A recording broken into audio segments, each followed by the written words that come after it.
Chapter 4. Dancing Years. Did Francis at this time consult his father in any formal fashion about his vocation? The evidence on the point is conflicting, but it would appear that he had acquainted his father with his plans. Teresa remembers that, in quotes, about the age of 17 he began to show signs of wanting to enter religion, end quote. Henry's account is more circumstantial, for he describes how his younger brother, in quotes, accompanied always by his father, began to go out more often to enjoy himself. His father, having learned from him that he wanted to enter religion, wished his son to know something of the world first, to see if he would persevere in his project, end quote. Sante Pacenti therefore had more than a shrewd suspicion of the direction in which his son's thoughts were tending, but it seems unlikely that he viewed the matter with undue concern, especially in view of his vigorous reaction later when Francis told him that his mind was finally made up and sought his permission to enter the Passionists. With the best intentions, therefore, Sante Pacenti tried to distract Francis's attention by giving him wider opportunities for enjoyment and by introducing him to the social life of Spoleto.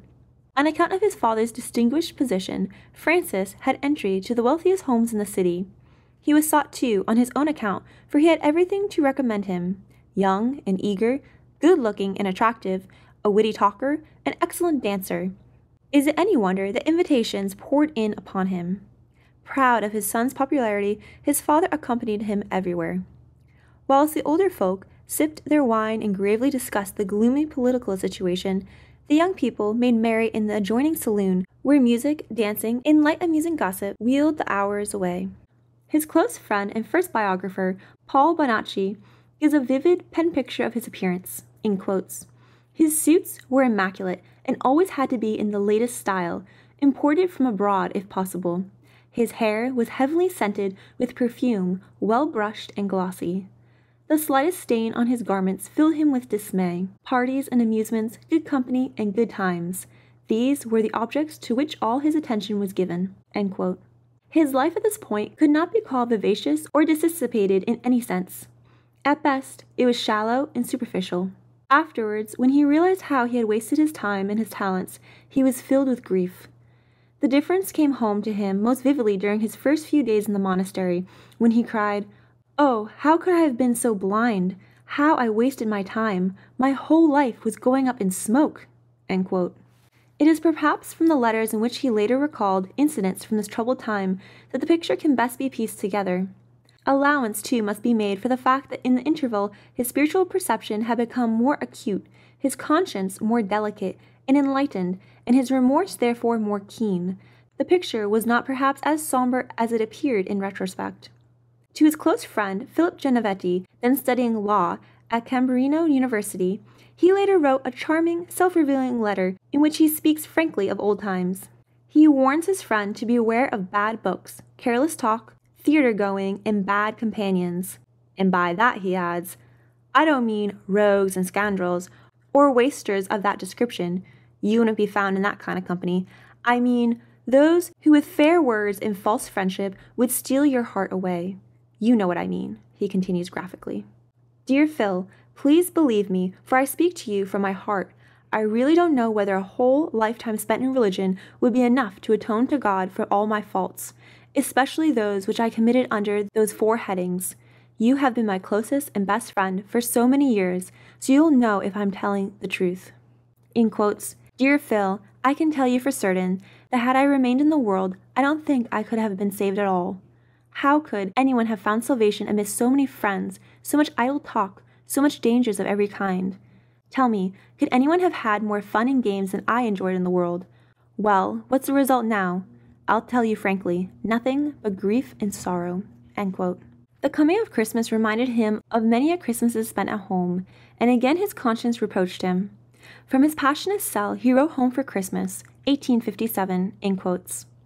Remind my brothers that my heart, too, used to be filled with joy when this feast was drawing near, but it was a false and fickle joy, because in those days I looked forward only to toys and games and such like, and especially on Christmas Eve, the vigil of such a great feast. Oh, how blind I was! I looked the wrong way at everything. Let this be a warning to them. May Jesus and Mary hear my prayers. End quote.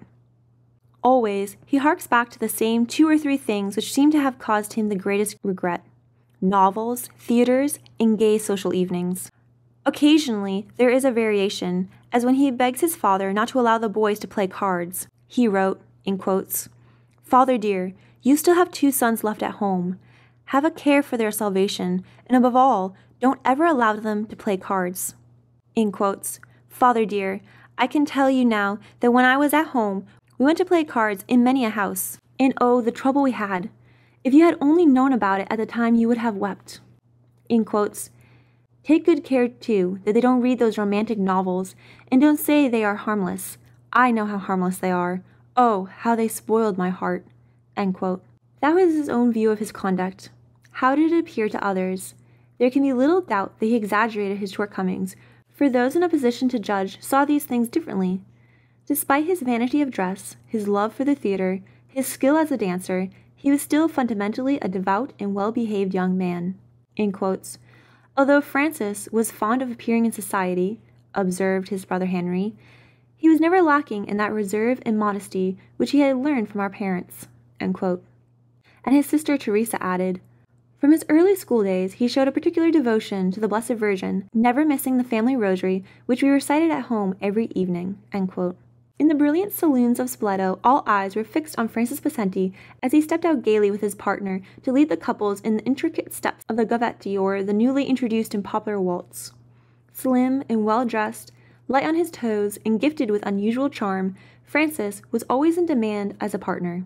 He had not, however, many opportunities for indulging in his favorite pastime, and he never had that mania for dancing attributed to him by an early biographer, an item sedulously copied and even enlarged upon by subsequent writers. The half-humorous, half-mocking title bestowed on him, Il Ballerino, the dancer, referred rather to his style in the ballroom than to the number of times he appeared at dances. Even his walk showed the easy rhythm and natural grace of the born athlete and dancer. In his letters, he deplores many of his youthful activities, but never once is there any hint of concern about his former prowess as a dancer. Nor did he ever attend a public dance, for such functions were frowned upon in strict Spoleto. His dancing was confined to private family parties held under parental supervision in the socially acceptable homes of the city. And it should be remembered that compared to modern styles, the old-time dances were a very restrained and sedate character. Did he ever give a thought throughout those dancing years to the twice-made promise to enter a religious order? Was his round of gaiety and amusement an attempt to stifle the voice of conscience? It is an interesting speculation, but at least the obscure psychological reasons behind his incessant activity reveal a not uncommon phenomenon.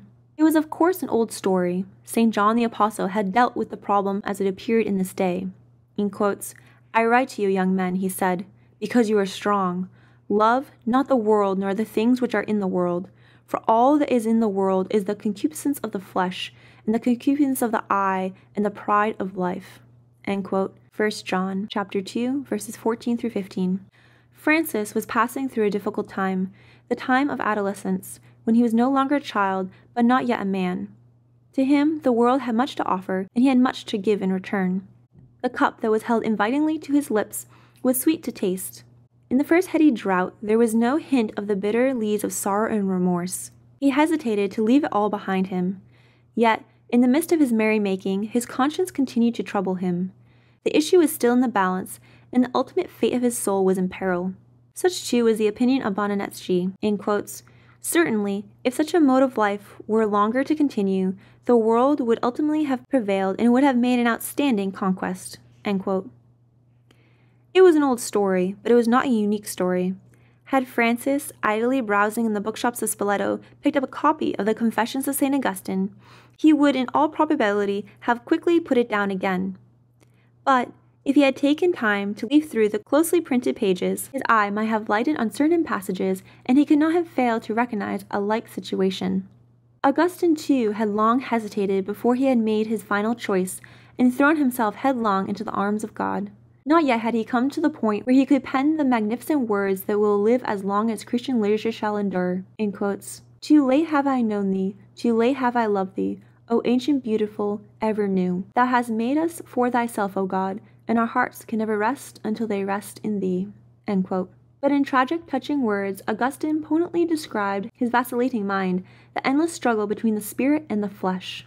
In quotes, There was nothing I could reply when you called me, Rise, thou that sleepest, and arise from the dead, and Christ shall enlighten thee. And whereas you showed me by every evidence that your words were true, there was simply nothing I would answer, save only lazy words, soon, quite soon, give me just a little while. But soon and quite soon did not mean any particular time, and just a little while went on for a very long time. Those trifles of all trifles, and vanities of vanities, my one-time mistress, held me back, plucking at my garment of flesh, and murmuring softly, Are you sending us away? And from this moment shall we not be with you, now or forever?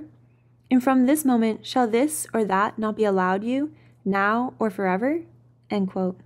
No! The Confessions of St. Augustine would not have appealed to Francis Possenti in his present mood. His taste lay in another direction. He had quickly discovered that to maintain his reputation as a well-read young man, he was expected to be acquainted with the latest light fiction. The dull pages of his philosophy book, the equally prosaic lectures of his grave Jesuit professors, did not furnish much material for witty conversation. His talk had to be spiced with something more palatable. In fact, Francis found that light reading afforded welcome relief from his studies, and he developed a taste for romantic novels. Few of the books he enjoyed are now remembered. One of them was certainly Mazzoni's famous novel, The Betrothed, now regarded as a minor classic. Judged by the laxer standards of today, most of the books would seem to have been harmless enough. They remained a source of scruple to him afterwards, and the memory constantly troubled his conscience. He wrote, in quotes, I honestly confess that I suffer great pain at the memory of how much time I wasted in reading so many books. Even though they were not really bad, I now realize all the same what dangerous poison they concealed, and how easily they corrupted my heart. End quote. It should not be thought that his life was an endless round of gaiety and amusement. He was a senior student at college with a brilliant record behind him. Without undue mental excursion, he had passed through the classes of humanities and rhetoric, winning distinctions and prizes on the way. The last 2 years of his college course, 1854 to 1856, were spent in philosophy. His scholastic success was as pleasing to his father as it was gratifying to his teachers. Singled out for special mention was his faculty for composing elegant Latin verse. In his poem, says Monsignor Gorla, we see the song of the poet inspired by the soul of the saint. A French biographer, Bernard Latessis, is less enthusiastic. He calls the poems the careful work of a diligent and clever pupil, but adds rather caustically, who but a schoolboy would think it possible to paraphrase the Stabat Mater? The two productions are good home exercises, but only mediocre poetry. Without taking either view, it can still be said that they were amazingly mature poems for a college student of 15. Much more significant is the fact that the two longest poems, written in 1853, both draw their inspiration from Our Lady. Taken together, they indicate the direction in which his thoughts were gradually turning 3 years before his vocation matured. The first poem, titled To the Blessed Virgin, on the occasion of the Annunciation, deals with the visit of the Archangel Gabriel and Mary's acceptance of the divine will. The other is a passion poem, titled To the Blessed Virgin, Standing by the Cross of Jesus. It gives a vivid and sometimes touching picture of the sorrow of Mary as she stood on Calvary at the foot of the cross. By contrast, there is a notebook also dating from this year at Spoleto College in which are some amusing caricatures of his fellow students, including one of his brother and also one of himself. It is hardly likely that the professors escaped his sharp eye and ready pencil, but it is noteworthy that the sketches are all full of fun. The humor is quite spontaneous, the vigorous, effervescent good humor of a youth bursting with high spirits. Even in his more sprightly moments, there is a vague undercurrent of uneasiness, a kind of dissatisfaction with the world he knew and apparently enjoyed to the full. Epigrams and brief poems were allotted part of his daily tasks, but sometimes even the professor was surprised at the maturity of his thought and his gift for felicitous expression. Here, for example, are a few lines from his, in quotes, inscription for a sundial. Will this passing hour, marked by the moving shadow, be perhaps the last hour of life? As the shadow slowly moves, so is life measured. Not all that gleams at morning shines at night. End quote. This serious side of his character, however, usually remained hidden in the background. On the surface, he appeared to be the happiest of youths. Invariably gay and light-hearted, with a smile ever on his lips, he possessed a frank and open disposition that won him a host of friends. In quotes, I was often with him either on the way home from college or when we went out afterwards for a walk, said one of his classmates. I can testify that in every act of his daily life, in sports and games, at work or play, there was always something distinguished and high-minded about him, which attracted and captivated everybody." End quote. A more detailed picture is given by his good friend Philip Giovanni, who says, "We were about the same age, and we were on very friendly terms. He was a pleasant companion, always well-mannered, always good-humored, light-hearted, full of fun. He often told funny stories or amusing anecdotes. They were always good, clean fun, and so well told that everybody had to laugh. He was very patient even when a joke was played on him. Sometimes it might be quite a rough bit of horseplay, and for a minute or two he would show a flicker of resentment, but it was quickly forgotten, and soon he was gay as ever. Never did I hear from his lips a word that could ever remotely be regarded as an allusion to unbecoming subjects." End quote. One curious incident is recorded. They were out together for a walk when Philip noticed that Francis was carrying quite a dangerous-looking knife in a sheath. Rather surprised that such a weapon should be carried by a college boy, he voiced his astonishment. Francis heartily replied that he carried it to frighten a young man who he named there and then, a dissolute youth who had made indecent suggestions to him. Francis had indignantly repulsed him and told Philip, in quotes, "When he sees this, he'll leave me alone in the future." End quote. Philip made no further comment. The carefree tenor of his life was soon to be shattered by a cruel and unexpected blow. It marks a crisis in his spiritual life, for nothing was the same afterwards. The somber thoughts which forced him to a final decision about his vocation, which had slipped more and more into the background with the passing months. Early in 1855, there was a widespread epidemic of cholera. The dreaded plague struck country after country, and Italy was no exception. It was the period of the Crimean War, and the devoted labors of Florence Nightingales and the Sisters of Mercy who had accompanied her brought home to England the fearful plight of the cholera-stricken troops. In England itself, poor Irish immigrants, huddled miserably together in the slums of the great cities, fell by hundreds and by thousands before the cholera. Beneath the hot sun of Italy, the disease gained new virulence. With amazing rapidity, it spread from city to city. Hospital conditions were primitive, sanitary precautions neglected, the mass of the people often undernourished. It is hardly surprising that the toll of deaths went up and up. Spoleto prepared itself for the worst, and stoically awaited the moment when the scourge would strike the city. In the Passionists' home, Mary Louise had celebrated her 26th birthday on March 11, 1855. The idea of marriage had not apparently occurred to her. In fact, she looked much older than her years. Her hair was severely parted in the center, her mouth firm, her gaze direct and clear. The rather heavy features showed strength of character, developed during the years when she had devoted herself to her father and brothers and had shouldered burdens for the family. For Francis, Mary Louise was more than a sister, for she had mothered him since he was a small boy. With affection and not a little pride, she had watched her younger brother become a figure in society. To her, he had confided all his secrets, save perhaps the one about his frustrated vocation. But with feminine intuition, she had probably guessed the truth and hoped that even greater things were in store for him. At length, the cholera struck Spoleto, and the very first victim was Mary Louise. The hastily summoned doctor confirmed their fears.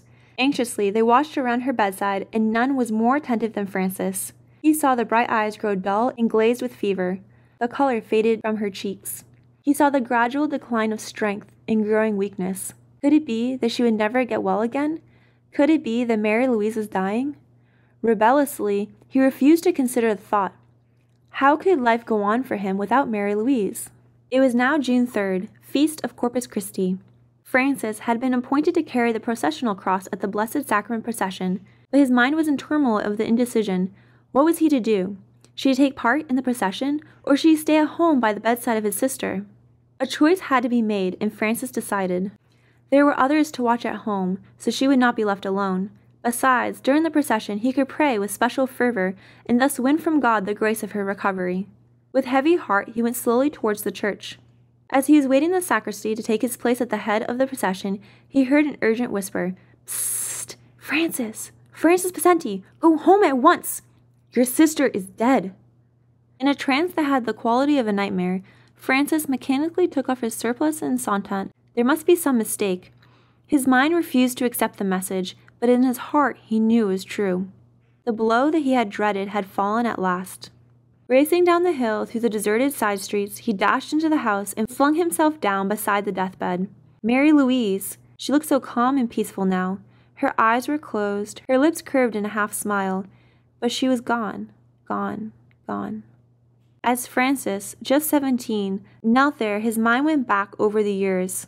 The sense of desolation that filled his heart was not a new sensation. He saw the little boy of 4 that was himself crying for his mother.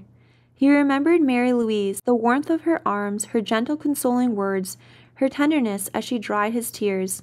And he knew that he would never know such comfort again, for now Mary Louise was gone and he had no one left.